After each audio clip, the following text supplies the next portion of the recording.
I'll react if I had to. Put some things in the past too, and don't let them distract you, but react if you have to. I'll react if I had to. Put some things in the past too, and don't let them distract you, but react if you have to. React if you have to, Don't know the time, just know that I'm, one of a kind, What's on your mind, What hard to find, Beautiful mind, Still in my prime, Just know that I'm here.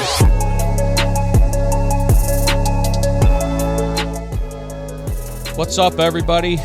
Pond Offs Anonymous, episode 36. How'd we get here? 2-week break. Yeah. Thanks for the break. Little Labor Day action. Labor Day action, which was always a fun weekend. Well, it used to be.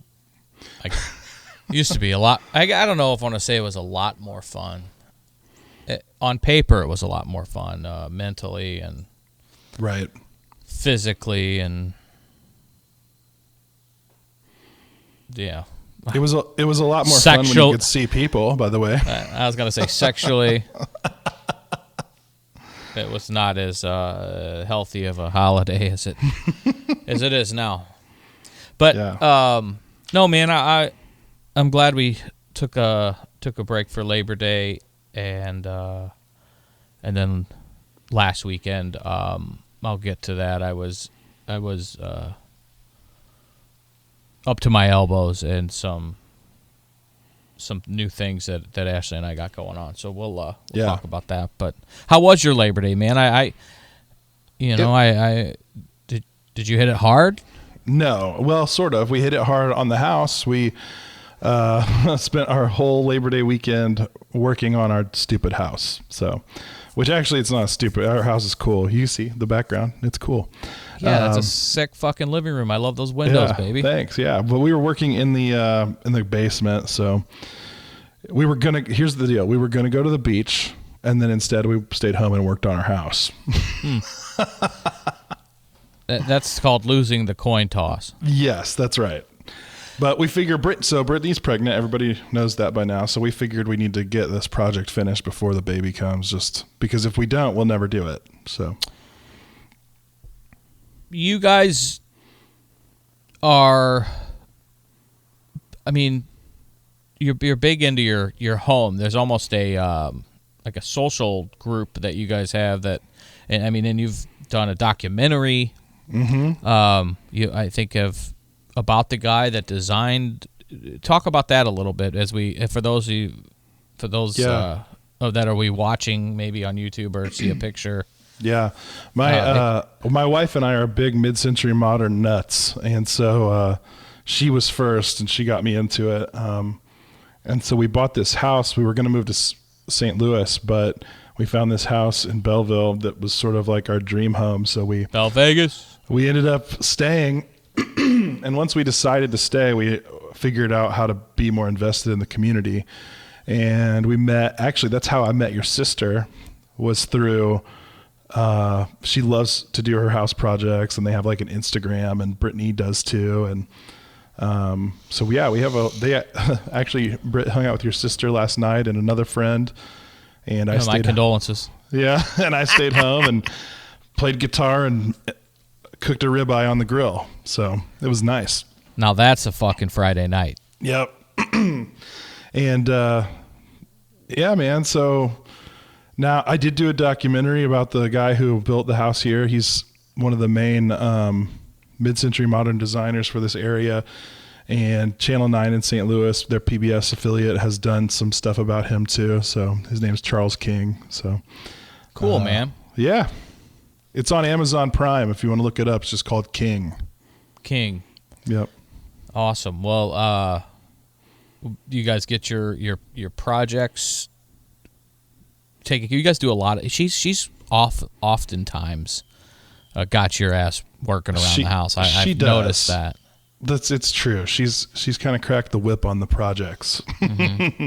So yeah, man.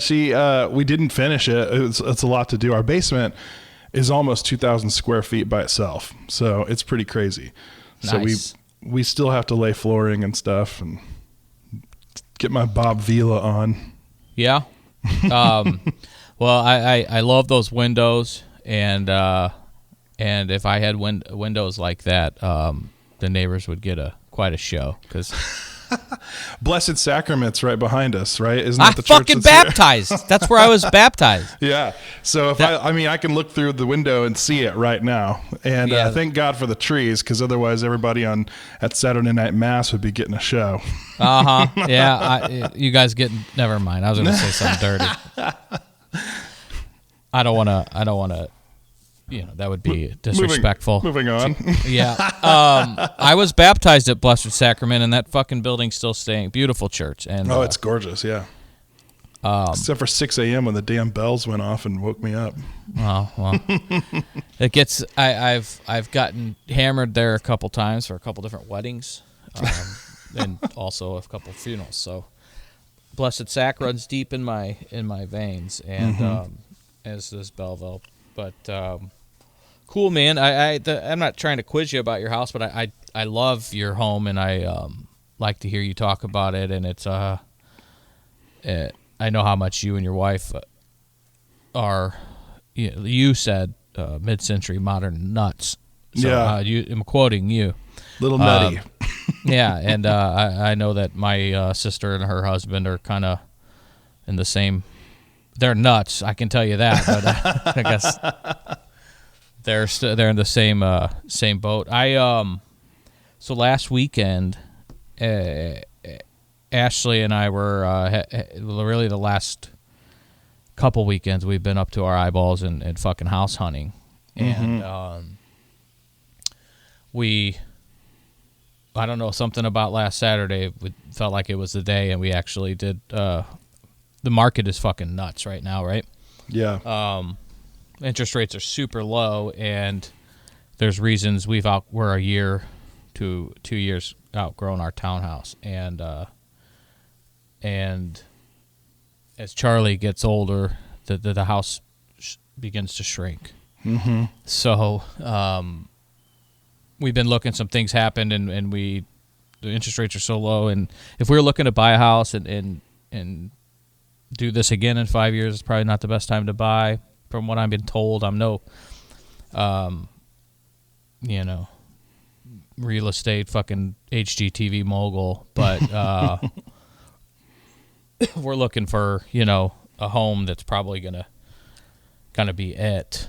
Maybe. Well, you never know. It's all up to the, as you and I both know, it's not necessarily all our plan, but That's right. Yeah. We're laying the tracks, and we'll see where God takes it from there. But Yeah. And moving back to Belleville, which is something obviously that was in my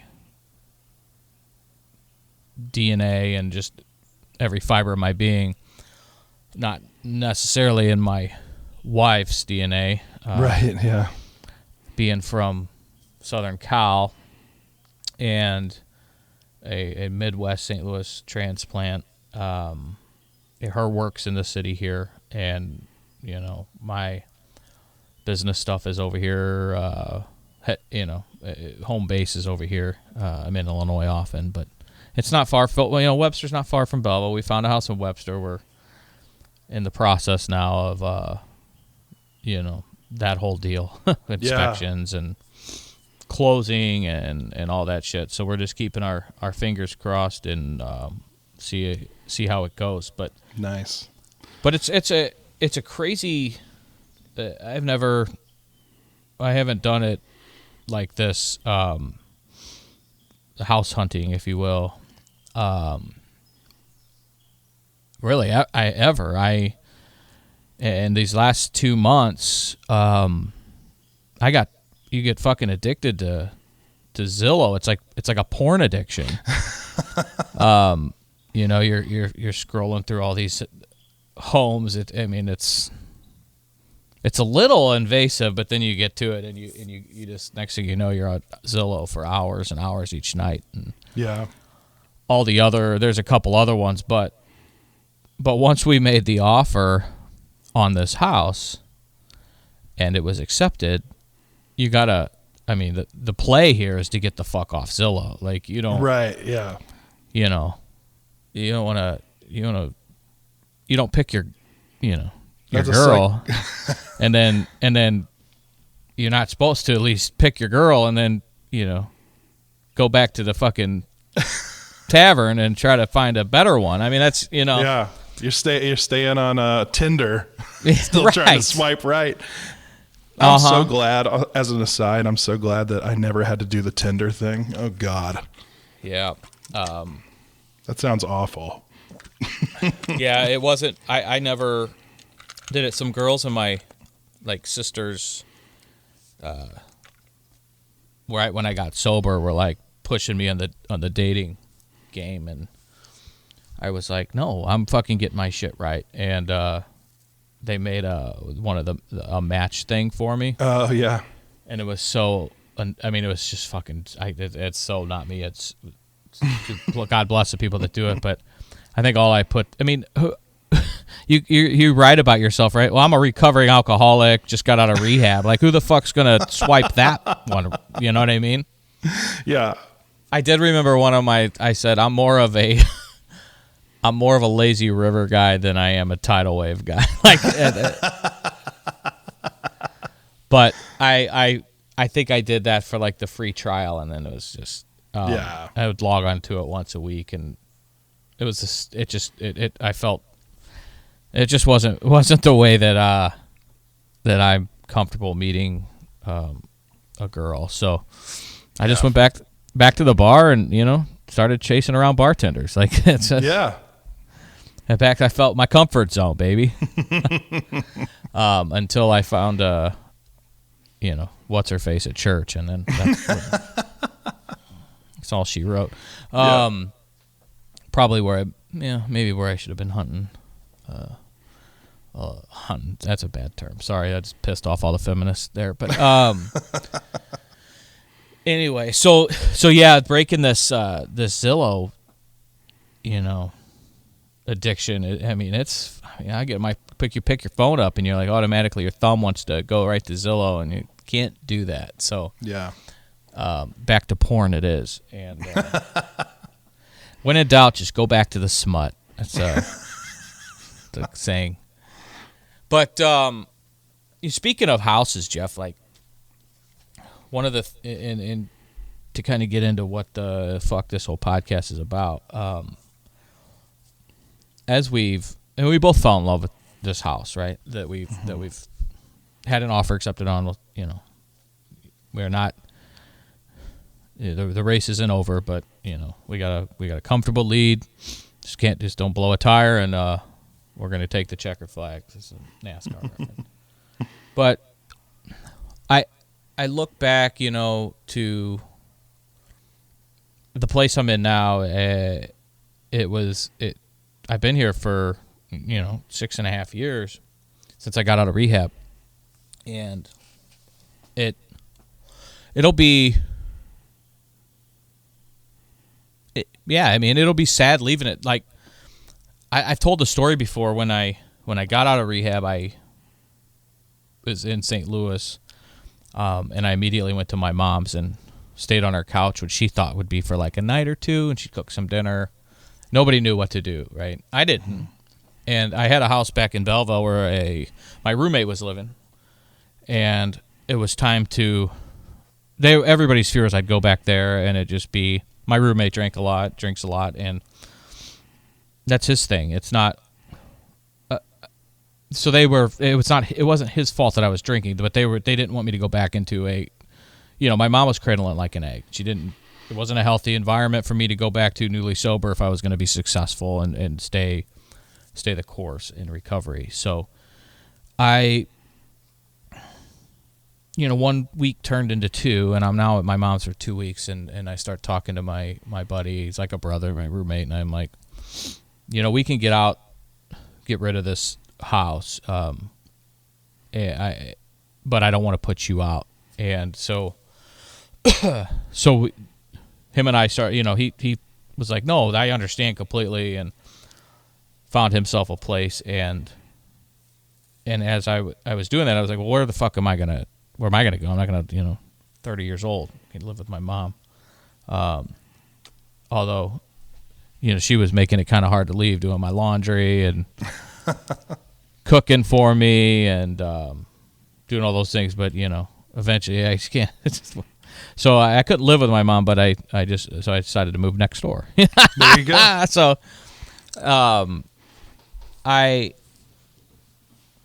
was waiting. It was about a month in. I had been at my mom's for about a month, and all was good. I mean, I had a room. I was just sleeping on her couch, and Bristol was with me, my dog, that my mom treats better than me. And the townhouse that is next door to my mother's became vacant, and I jumped on it. And after I had signed the paperwork, really, I had realized what the address of this fucking place was, and it was my father's birthday, February 20th, so 220 was my address. I'm like, shit, man, this is, I believe in that shit. Pretty sure, you believe in that shit, and it really hits you. So I, was all in, and I have been, and then, in the past 6+ years comes Ashley and Charlie and through these walls. But so this place, yeah, it'll always be pretty sacred. But the big realization for me is the place that I was talking about there. I had the roommate, the house that we had to get rid of. Good old East Belle Avenue. My mom called it, and some of my friends called it. Some of my girlfriends,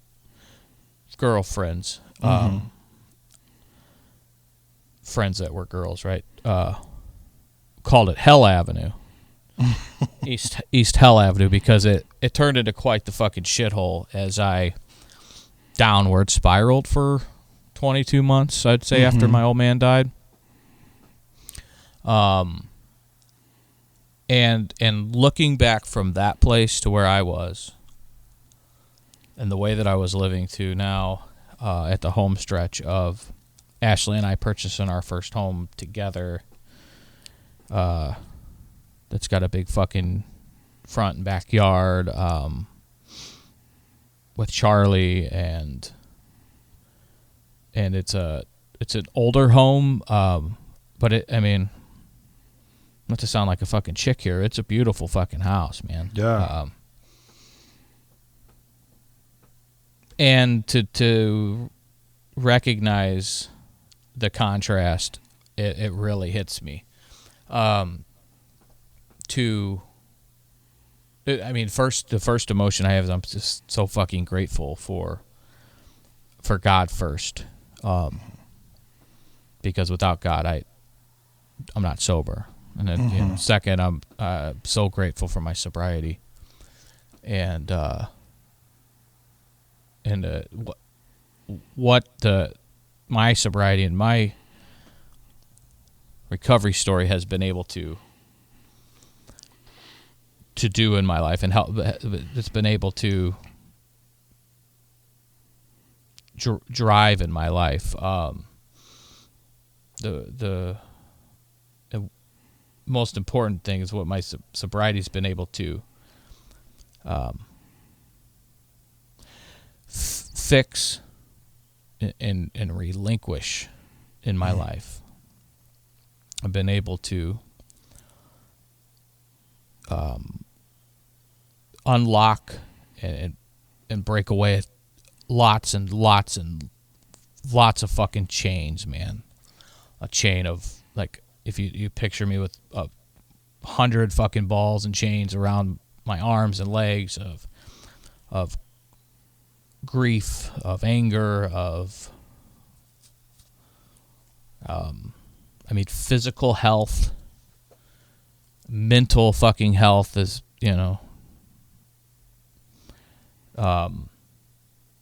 addiction, and when you just start. I just started, I was crawling when I first got out of rehab, and then I started walking. And you start, my friends will make fun of me when I say running, because they know my fat ass don't run anywhere.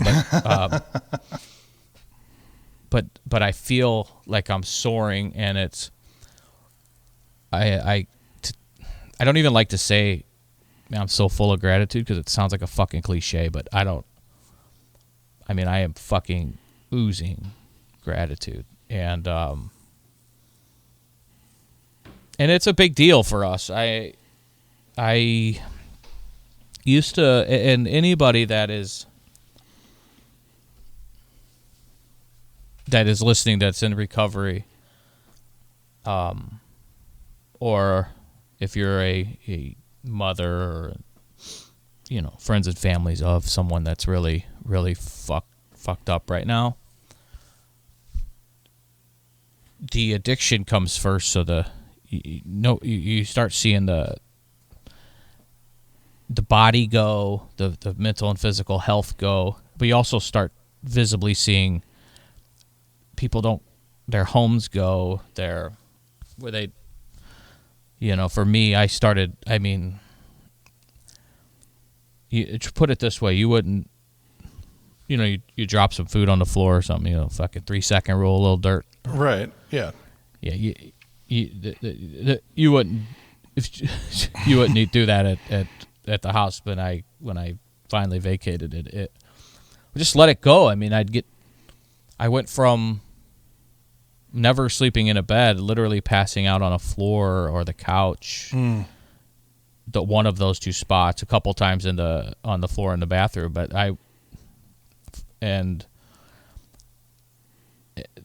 just not, cleaning the house like normal people clean their house, and it literally started falling apart. Shit would break and you wouldn't fix it.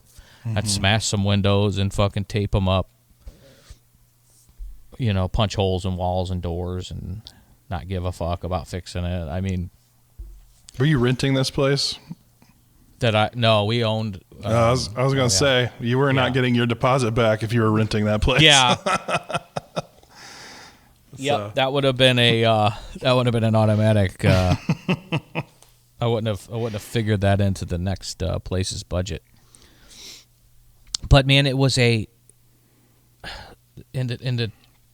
would be spilt. It smelled like a fucking ashtray. We'd all be smoking cigs in there and drinking. My mom always tells this story that when she picked Bristol up after I went to rehab, that she had to immediately take Bristol to get a bath because she smelled like a fucking tavern. Oh, wow. Which, I think they should bottle that shit up and sell it as fucking cologne, but not good old Kath. She said she smelled like a fucking ashtray, so she got her a bath and cleaned that up. But when I would bring, it's like when I got out of rehab and when I would go back to East Belle and get my clothes, get things I needed, I would bring them over to my mom's, and now that I was out of that environment, you really, they everything smelled like cigs and fucking whiskey, everything. So it was, you don't notice it when you're living in that. And we had an unfinished basement. As you can tell, I do this podcast from this unfinished basement now that I've made pretty livable. Started taking some things down that I've had up. Yeah, I was going to say it looks different. We're just filling a box every time I can because it's the D-Day of moving is approaching. And have you started throwing anything out? You're kind of a hanger on of some. You like to hang on to stuff, don't you? Yeah. How did you know? You just fucking busting chops. I'm not quite a hoarder yet.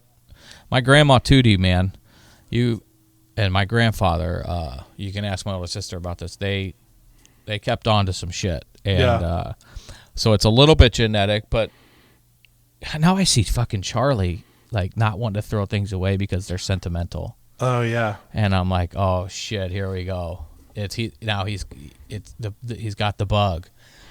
But I hang on to quite a bit of fucking memorabilia and stuff that fills shoe boxes up of shit that is important. You could throw that Trump shit away though, right? You're breaking up. I don't do I don't have any Trump shit.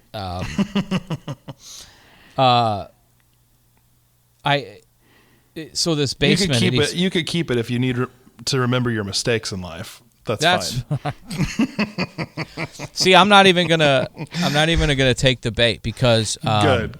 I know that the country, especially the liberals are mourning. I lost a great leader yesterday, and she was a remarkable human being for sure. I can say that. And then, it's already turning into. Oh yeah. But I called my mom to my condolences, and she hung up on me. So no way. She thought I was just gonna, be rotten about it, and I wasn't. I was sincerely trying to be nice because her and they all. I mean, I don't know. She's there. She was a fucking pioneer for them. So, talking about old Ruth Bader, if anybody is wondering who the fuck we're talking about. Notorious RBG.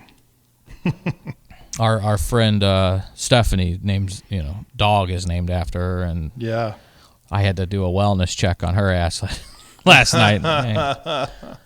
But tread lightly because she probably thought I was coming with some smart ass comment, and I wasn't. Sincerely, I'm not gonna fuck around with that. But anyway, not to derail the train here. Yeah, sorry, that was my fault. That's okay. That's okay. I made this basement livable. I got my office down here and all my fucking trinkets, as you can tell. But with the last basement at East Belle, me and some guys, turned it into quite the like barn tavern. We'd play cards and roll dice and get all fucked up in the basement. Sometimes I so fucked up that we'd, the drain that your washer drains into, we would start pissing. Yeah, we'd start fucking pissing in it. We didn't have a bathroom down there. We didn't want to walk upstairs every 30 minutes, take a piss during a card game. So, I mean, it was just bad. We'd pour bleach on it, but still, man, it's fucking nasty. My friend Sean, he plays in a band, and they kind of write joke songs, but they're like punk rock. Yeah. They've got one called "I Got So Drunk That I Pissed in the Sink." Yeah. That reminds me. Sure. It was bad. And by the time I got sober and I had to go back there to get things and clean all my shit out of there, it was hard each time to go back. Each time as I had a span of 3 months to be able to do this, and so a buddy of mine helped. I gave him some old dresser set that was actually pretty nice. It wasn't a fucking meth house that was deemed what do they call it, inhabitable or whatever the fuck, dilapidated. It wasn't quite. It wasn't at that point.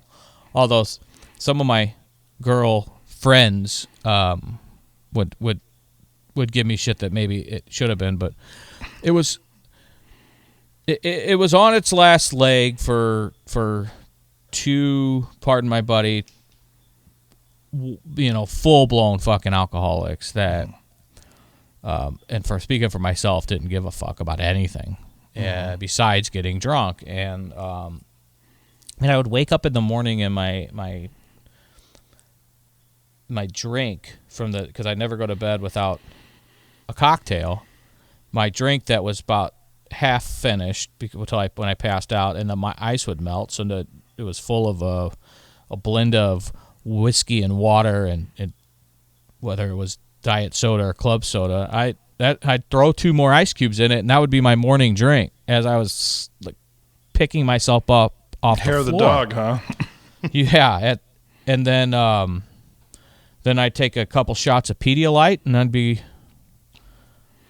on the way. But when I look back at and how fucking bad that I'm letting it get. That's interesting because if you said you take a shots of Pedialyte, like you had to make plans for your life after, like you planned your life around getting wasted. Oh, 100%. Yeah, no, Yeah. that's a good point, Jeff.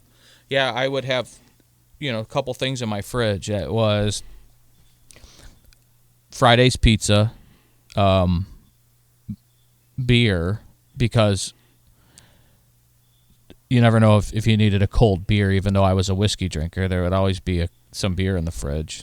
And then the big jugs of Pedialyte that you get at Walgreens in the fucking pediatric section. In fact, some of my friends still use it as a hangover cure, and I, fucking coined that. Yeah. There has been times I would make, like, after that whiskey, I'd finish that whiskey, I would pour a vodka and Pedialyte. Get the fuck out of here, right? That's crazy. And to your point about planning, I would never be in a position where I was going to wake up in the morning without alcohol. So it was, say, 5 o'clock. I've been drinking all day. I got a fifth left. Well, I would still want to run to the liquor store to get a backup one or another jug, just in case I really finished that thing off in the rest of the night after I'd been drinking all day. I mean, your brain plans. It's your whole focus. Yeah. Everything comes after it. And it's funny because as Ash and I were house hunting, not once did I look at a house and say, where's the nearest tavern? Right. There's 100% of my life 6.5 years ago was based around what tavern I could get to. Where's the closest tavern? What's your neighborhood tavern? Where's the liquor store? If I would drive and I'd go over to people's houses and I'd be like, oh, that's your home tavern. You can walk there if worst case scenario, or it's just a quick enough drive that you're not going to get busted. Yeah. Luckily in Belleville, most people have 2 or 3 neighborhood taverns, and Foley's. yeah, right. It's funny you say bring up Foley's. That's my neighborhood tavern. I've had some fucking wild ass times at Foley's, man, and they're usually most of my best times at Foley's are at like 6 or 6:30 in the morning, coming home from the titty bars. Yeah. Because you come up the hill and they're open for third shifters and early morning guys, and we'd come in after a all-nighter of a coked up fucking hooker binge and get a Bloody Mary at Foley's and hang out until it was I say time to go home. It was time to go home probably about 8 hours before that, but when you really needed to get out of the public eye. Yeah. But Foley's is a great tavern. I hope I don't get them in trouble, but they have not seemed to notice that there's a pandemic. Most of the people that I used to drink with at Foley's are full-blown Irish fucking iron workers, buddy. Yeah. And the guys I know, they'll tell you they'll eat they'll put a little COVID in their cocktail and Yeah. they don't give a they don't give a fuck. So No. what are you gonna do? Exactly. It's just what it is. I take it you haven't. Have you ever been in Foley's? I've been in there at least once because I played a bunch of foosball in there. Nice. Yeah. It's the kind of place that, like, I don't really think they serve food, but there's always a crock pot of something. Mm-hmm. Absolutely. You know what I mean? You know those kind of taverns. Goddamn right I do. And it's when you're. I mean, I'm just thinking back to hanging out at the Office Lounge. I spent a lot of time at and Crony and the girls there. Every football have chili and Yep. corned beef on St. Pat's, or some people will just bring in dishes, and everybody eats the shit out of it, and it's great. It's not, something that if you don't, and I just being careful here that I've never, as far as I know, gotten sick from anything like that, but I can see some fucking people being like, I'm not touching that fucking chili that One-Eyed Willie just brought in. It's an interesting thing, though. The more I think about it, and I've thought about it a lot, is like, in recovery, they mention the whole higher power thing. And I think for us, like Christian people, the idea of a higher power is really wrapped up in community. And so it's so funny how a tavern is sort of that way, right? I mean, they've got the community of people bringing in. It's basically a church potluck on those days. It's the same 100%. Kind of thing. And so it's so important once you're in recovery to find, and it's not nothing against those people, but you need new community, to maintain. I mean, that's the whole thing. Otherwise, the loneliness is what kills you, right? It's a phenomenon that I've been trying to get bottle up, if you will, since I've been sober, because I still cherish and deeply my community at Fridays. Yeah.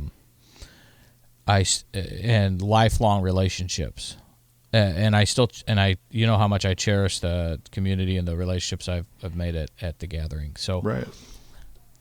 And I've sat and talked with Matt about this quite a bit, both of them, and there's a ton of similarities too. Yeah. When people go sit and hang out at a tavern, and you get to know everybody and people from the town, and that's a big fucking piece of it. So I think the gathering, they try to do bar church, and then I was trying to consider doing a core group up at Fridays, or I started going up there on Monday nights for this Pondos Anonymous thing, and there's something there, and I'm still trying to tap into it too. Yeah. And not everybody that hangs out at a tavern all night is dying like I was. Right. So I'm not judging anybody that does that. Great. I was dying on the inside, and the people it was so bad that the people at the bar knew it. Nobody embraced my fucking going to rehab more than them. And I'm not saying, just to get pawned off a fucking shit show up after 8:00, let's fix that problem. No, it was out of legitimate fucking concern. And right. And I still think about Kathy every day that ran Fridays, and she, had passed away right at the beginning of COVID from a stroke, and her daughter and their family and the owners of Fridays and everybody that, I've known there since I was fucking 15, 16 or however old. And right. Personally, I felt that way, like, maybe it's in me too. I felt that way every kid I've ever played ice hockey with since I was a fucking 6-year-old and up, is part of that, a part of a community. There's guys that, I haven't seen in 15, 20 years, but we're friends on Facebook because we played hockey together as peewees, and I fucking go to war with these motherfuckers. And I feel like that about my family at Fridays and at Clint Hills and other places that we kind of made home, and I feel that way about this church, and now I feel that way about the community here in Webster, just the same way I do about fucking Belleville. I get pretty freaking righteous about this shit, and you hit the nail on the head. It is about community, and I had a great support system when I got out of rehab of people that listened. I was going to group therapy 3 times a week, outpatient. I'd go for an hour each day, 3 times a week. So like Tuesdays, Thursdays, and Saturday mornings was critical. I highly advocate for that. Anybody that I help out, try to advise on the other side of rehab, is to work that program and never stop until they're well on their way. But you're right, man. You couldn't be more right about the community aspect of a tavern and what that really looks like, and how similar it is to why people join a church, because they're also, they want to be a part of a community and not be, I mean, a lot of people, that's why they move. If they move to a new town, a new house, in a new neighborhood, and they don't know anybody, you go sit at a fucking bar, or you go to the church, and so it's I guess the common denominator to what you said, it sounds like it's people, whether they like it or not, a huge majority of us, all of us need community, and you can find it sometimes in. Not saying bars are the bad place. You could find it in bad places if you've been outcast and bullied the fuck out of your whole life, and next thing you know, we could go down to a bunch of rabbit holes here, but I the reason the taverns came up is because I don't think I'm articulating well enough. The freedom to look for a home with Ashley and not,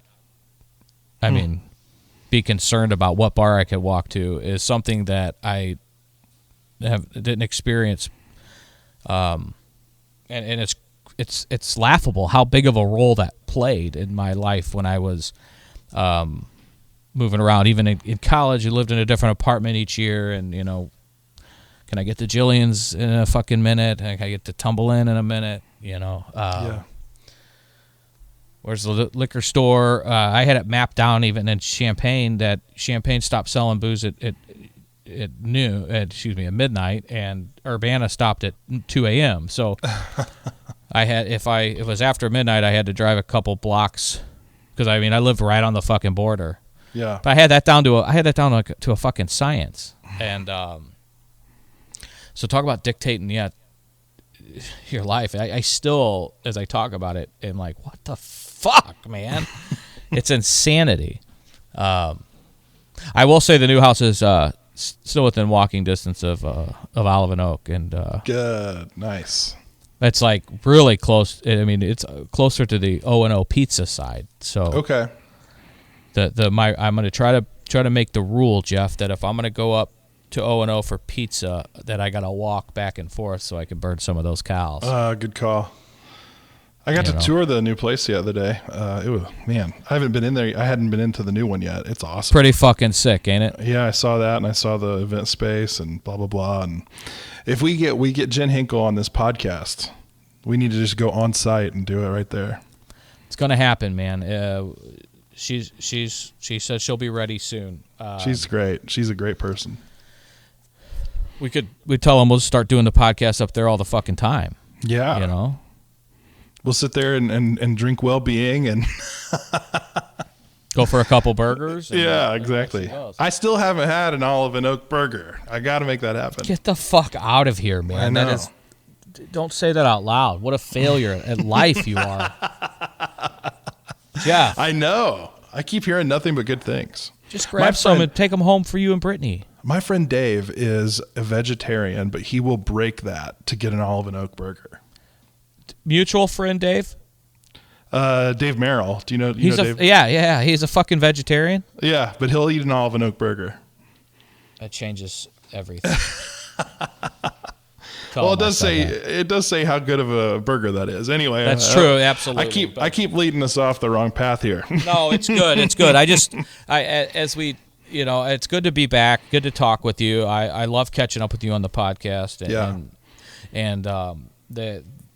The goal here today was to get back in the saddle, and we had a 2-week break, and I literally was feeling all that as I was house hunting, and I wanted to try, as unprofessional as I am at doing this, I wanted to try to articulate the contrast in a lifestyle that that I have experienced, and from the top of the mountain, tell each and every one of you that are struggling that it's fucking possible. And it's not just an alcoholism thing. It can be an addiction to something else. It could be mental health. It could be fucking self-loathing. There's all kinds of shit that can change when you don't think it will change, and that's what I wanted to hammer on today, as far as if you want to call it, the meat of the podcast, or to talk business,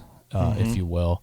But I mean it, and I just love to fucking sit here and bullshit with you, and and I keep getting feedback that people are listening, and I don't mean just listening. I mean listening, like getting their loved ones into rehab, and that's still happening. And new people are hearing our message that hope's out there, and they're reaching out and they're getting help. And I know I owe it to God to continue on this fucking mission, and those are just the people we know about and that we actually see. So we'll try to do this, keep on it. Every we've been rocking them out on Saturday mornings until we can get back together in the same room. I know we're playing it safe sooner than later. Longer. Sooner than later. Yeah. Hey, Well, and that's I got to give a shout out real quick before we go. Please. My friend Laura, who listens to the podcast, asked me, "Hey, where's the show been? I hope you're not done." I'm like, "No, we're not done." So she listens to it with her son Jacob. He's special needs, but he loves to listen to it, and because he loves it when you swear. That's just fucking great. Well, Jacob, Yeah. God fucking bless you, brother. and you too, Laura.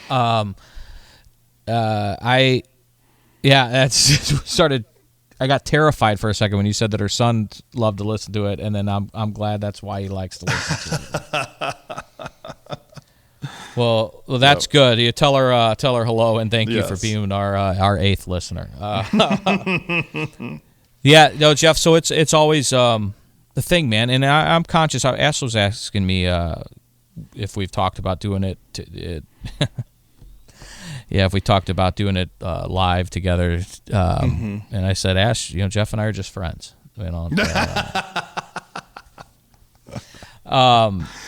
I said, well, we have, and we will whenever the time is right. Right now, this works. You have a 6-month pregnant wife, and that changes things.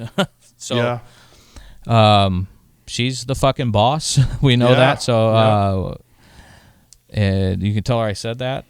Of course. And we don't want to. Right now, this works. So, but whenever hopefully sooner than later, like you said, right? Yeah. Yep. And I bet now that you say it, I mean where we were doing it at the church, where in the recording studio, was great. Yep. But I still want to go and do a show at Fridays and at Olive and Oak, and let's do get one. out and have people on there, and it'd be a lot of fucking fun. And we'll go on a tavern tour of with a recovery podcast. You know what? We don't owe sponsors anything. We don't owe anybody shit. So we can do whatever the fuck we want. Yep. All right. So Country Rock Cabaret Titty Bar, here we come. Next Saturday morning, 10 a.m. We'll get the guys stumbling out. It's good seeing you and chatting with you and doing this again after a 2-week hiatus. Sorry if people were... I still don't believe it, but regularly listening enough to know that we took a break. I did get one text like, "Hey, where the fuck's the show this week?" I go, I sent him. Anyway, so good stuff, brother. I want everyone to know that we ain't going nowhere, and if you're really fucking hurting, that you're literally or figuratively dwelling in a shithole right now, that it's only temporary, that you can get out of it, and and it is not your final place. So with that, everyone have a great week, and I'm excited to be back, and reach out if you need anything. As always, let us pray. Amen. If you're struggling or know someone that is, please have them check out our podcast and reach out to Chris or me. We want to listen, and we're super eager to help. Pondoff's Anonymous is Chris Pondoff and produced by me, Jeff Allen. Our music is Anti-Hero by McCall and Gentle Waters by Wild Wonder. For more information, visit pondoffsanonymous.com. Find us on Facebook and Instagram.